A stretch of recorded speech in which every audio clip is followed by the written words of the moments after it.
Tohleto auto jsem koupil asi před 14 lety a od té doby s ním jezdím, dalo by se říct, furt. Lidský jméno nemá, ale říká mu želvička, protože ono jezdí pomalu, to není auto jako na závodění. To je auto tak jakože na pohodu. Tak a já teda asi vám uvařím čaj, jakože na přivítanou, jo? Já miluju přírodu a protože dělám práci, jakou dělám, to znamená s lidma, tak prostě občas potřebuji dobít baterky a ty baterky dobím v přírodě, tam je mi nejlíp.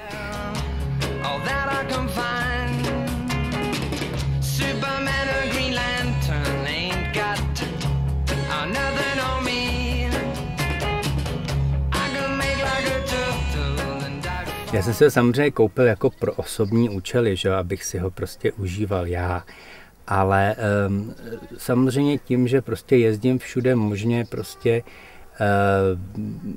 po českých zemích a v cizině a tak samozřejmě člověk jako vidí nějaké jako i hezký místa. No a to si je pak jako fotím a v podstatě dělám si takový soukromý archiv, takový vlastně obhlídky.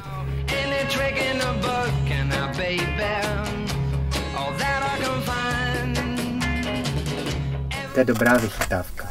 Jukněte sem. To když jsi v přírodě a máš plný auto komárů, rozsvítíš a za chvilku nejsou. To je vodováha a ta tam je protože když třeba parkuju někde v přírodě, v lese nebo na louce, tak abych viděl, jestli jsem opravdu na rovině, protože si nedovedete představit, jak je nepříjemný spát a tu postel mít prostě ke straně. To se furt utálíte. Deku, polštář, v podstatě úplně všecko, co potřebuješ. Když mě třeba policajti zastavějí, tak oni vlastně mě nebuzerujou. Oni to prohlížejí a chválej. A já z toho mám samozřejmě strašnou radost, protože vlastně oni jakoby chválej tu moji práci.